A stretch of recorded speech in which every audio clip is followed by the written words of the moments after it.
Selamat sore pemirsa. Berjumpa lagi dengan saya Rotua Sabrina Pardede Dan saya Lutgardis Edita Tania dalam acara seputar berita edisi Sabtu 12 April 2025 untuk mengabarkan berita yang teraktual dan terpercaya yang akan kami rangkum dalam seputar berita sore ini. Berita yang akan kami sampaikan pada sore ini mengenai masa depan bisnis dan e-commerce di era revolusi industri 4.0 yang merupakan dampak, tantangan sekaligus permasalahan bagi masyarakat.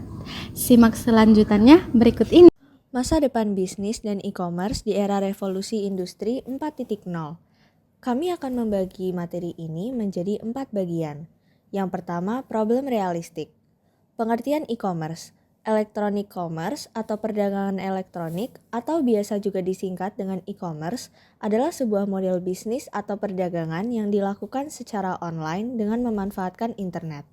Dalam e-commerce, aktivitas penjualan, pemasaran, dan pembelian dilakukan semua menggunakan internet. Hampir setiap barang atau jasa bisa diperdagangkan lewat e-commerce, seperti gadget, tiket transportasi, desain, dan sebagainya. Contoh e-commerce di Indonesia adalah Tokopedia, Shopee, Lazada, Bukalapak, dan Blibli. Kasus yang kami angkat dari tema ini adalah kasus pengaruh TikTok Shop terhadap penurunan minat konsumen berbelanja di Tanah Abang. Belanjaan online yang semakin berkembang di era digital ini, terutama pada revolusi industri 4.0, dengan kemajuan teknologi yang membuat pola belanja masyarakat mengalami perubahan signifikan. Perubahan signifikan ini memberikan kemudahan berbelanja dan banyaknya pilihan maupun beragam pilihan produk yang membuat si konsumen lebih banyak pilihan sebagai daya tarik. Pada COVID-19 di tahun 2020, belanja online semakin menjadi kebutuhan semua orang, di mana banyak yang beralih ke belanja online akibat pembatasan aktivitas di luar rumah. Oleh karena itu, platform online seperti platform TikTok Shop sangat memungkinkan pengguna untuk membeli produk langsung dari video ataupun live streaming di platform tersebut. Platform TikTok Shop ini memungkinkan konten kreator dan pemilik bisnis saling mempromosikan produk mereka. Selain itu, konsumen juga mendapatkan kemudahan dan kenyamanan. Namun, di balik kemudahannya, TikTok Shop dapat mengurangi minat konsumen untuk berbelanja di toko-toko offline maupun pasar tradisional, terutama pusat-pusat perbelanjaan tradisional seperti Pasar Tanah Abang. Pasar Tanah Abang yang merupakan salah satu pusat grosir. Beberapa kios juga terpaksa tutup karena tidak ada pemasukan bahkan sampai ada pemberhentian karyawan. Saat ini konsumen lebih memilih belanja melalui platform digital karena harga yang lebih murah dan kemudahan transaksi tanpa harus beranjak dari rumah. Dampak. Kita akan membahas dampak melalui dampak positif dan juga dampak negatif.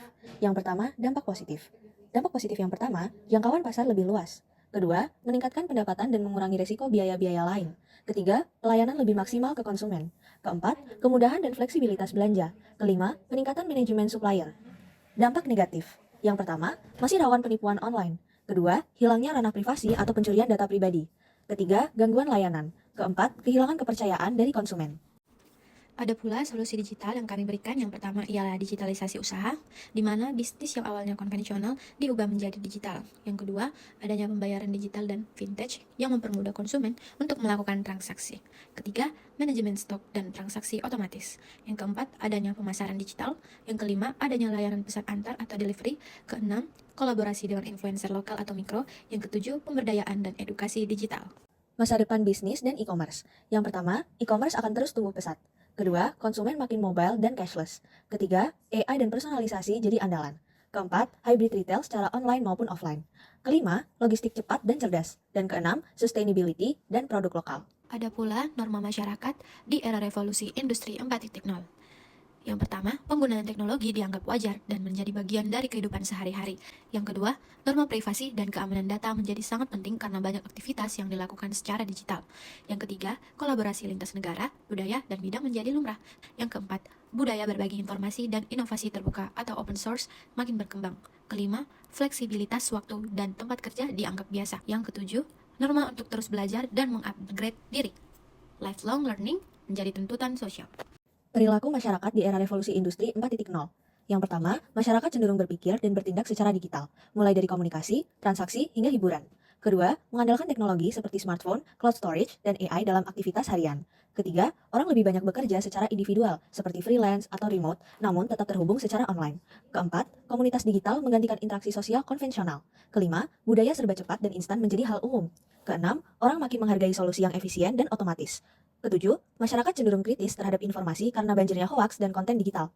Kedelapan, literasi digital menjadi perilaku wajib, terutama dalam memilah dan memilih informasi.